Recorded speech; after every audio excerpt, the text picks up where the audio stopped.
So one area that was sort of off the radar for past some time and now everyone seems to be talking about is this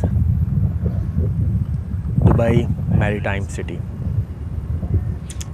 And if you were to ask me today, and we are in Q3 2023 for context, I would say this is the single most promising investment opportunity in Dubai right now.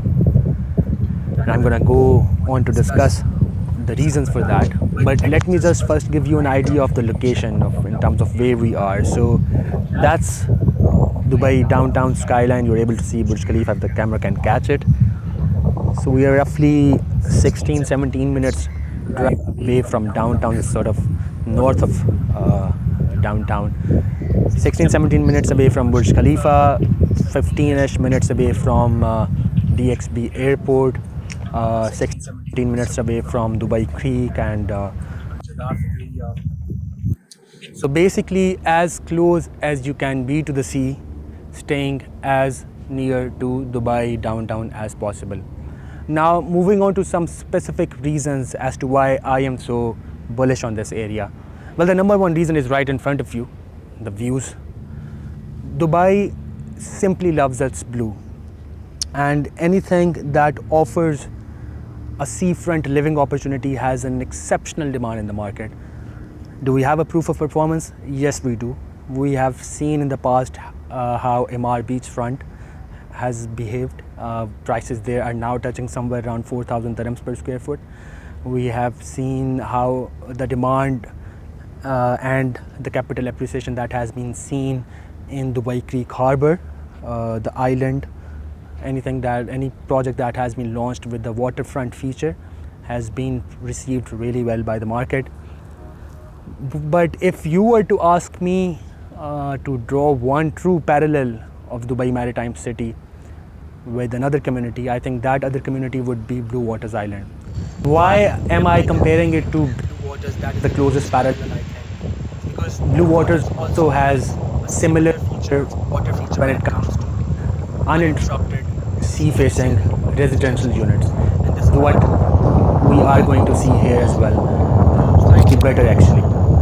Prices in Blue Waters right now, for context, are on average around 6,500 dirhams to 7,000 dirhams per square foot.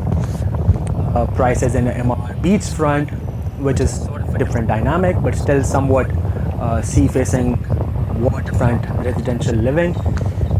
Prices there are around 4,000 dirhams per square foot on average. And here you still have the chance to get something at around 2,000 dirhams per square foot. So you can only imagine the sort of upward room we have in terms of capital appreciation. What projects are there on the market? Moving on to my third point now. Well, first of all, let me tell you that this entire community is going to have very limited supply. It's very controlled. The area itself, the island itself is quite big. It's around 2.2 million square meters.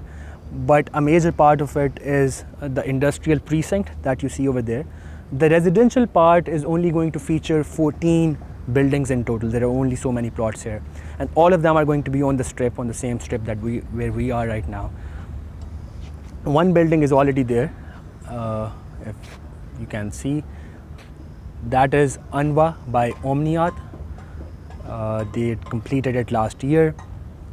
Omniath is a luxury developer of Dubai that is known to execute some of the most iconic projects throughout the city. They were the first movers here, which was a very bold move. And right now, this is the only completed project that we have in the area.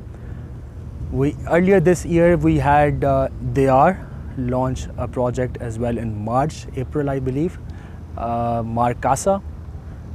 That was a very subtle launch. It just came and just got sold out. A few months ago, we had Damac launch its first project here, Harbour Lights, again sold out. Last week, rather 2 weeks ago, Damac launched its second project called Coral Reefs, sold out in a matter of hours. Now Danube is coming up and I think they're already into the pre-launch phase, is coming up with its 2 buildings here called Oceans. Again, going to have a very good payment plan, the standard 1% that they usually offer. So in terms of investment opportunities, all of these products that I have mentioned, they have different dynamics. They offer different sorts of prices per square foot, different floor plans, different finishing that you can expect, and most importantly, different payment plans as well. So Marcasa, for example, had a phenomenal payment plan. It was very well paced out for anybody who was looking to flip. You could only book your unit by paying 10%. People who did manage to get units in there are now selling at around 100 to 150% profit of their investment amount. So that is there. That was launched at around 1600 to 1700 dirhams per square foot. These launches by Damac were done close to 2200 to 300 dirhams per square foot. Danube's launch is also going to be around that same mark, 2000 to 2100, going to have a post handover payment plan as well. A new launch by Omniath, it's called Anwa Arya, and that is one product where I would completely advise my investors to put their money without thinking twice.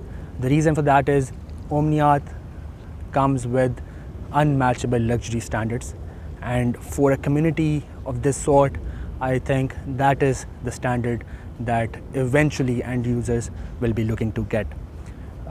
So my point is that you still have the opportunity to get something at a reasonable price point when it comes to price per square foot. Nowhere in Dubai that gives an opportunity for seafront living like this would you be able to get something at this price point. And bear in mind that right now community, although the infrastructure is already laid out, DP World, that is the master developer, has already spent around 200 million dirhams in setting up some infrastructure for the community already. The Marina Walk, as you can see, is set up as well. There is still a lot that you can expect by the time your project is ready. The community will offer a lot of commercial, retail spaces, restaurants, cafes that are not here in the moment. Right now, by the way, a 2-bedroom in Anwa, the ready building, the ready to move in building, is being rented out at around 140 to 150,000 dirhams per square. So look at just hear the sounds of water first. I don't know if the mic is able to catch it. Amazing. Again, unlike, not every product is meant to be for every investor here, by the way. Just because I believe in the area and the community does not mean that any of these products would work equally viably for any of the investors. That is a decision that we have to take, keeping into account your cash flows, your preference when it comes to the finishing of the product, your preference when it comes to with what kind of a developer you want to work with, and most importantly, the tenure for which you will be going to be invested in the market for, and the sort of capital appreciation that you are looking to target. So this was a roundup of Dubai Maritime City. I really wanted to do this video for a very long time because as I said earlier, I'm completely a believer of the potential of this part of the city. Yeah, so if you have any comments, questions, advice that you're looking for, let me know. On YouTube, I'm going to be doing this more frequently, this longer form video content, because I think it really provides an opportunity for the entire community to come and discuss whatever their apprehensions or ideas can be. So yeah, this is Muhammad Mutahir Ali from Dubai, and until next time, signing off.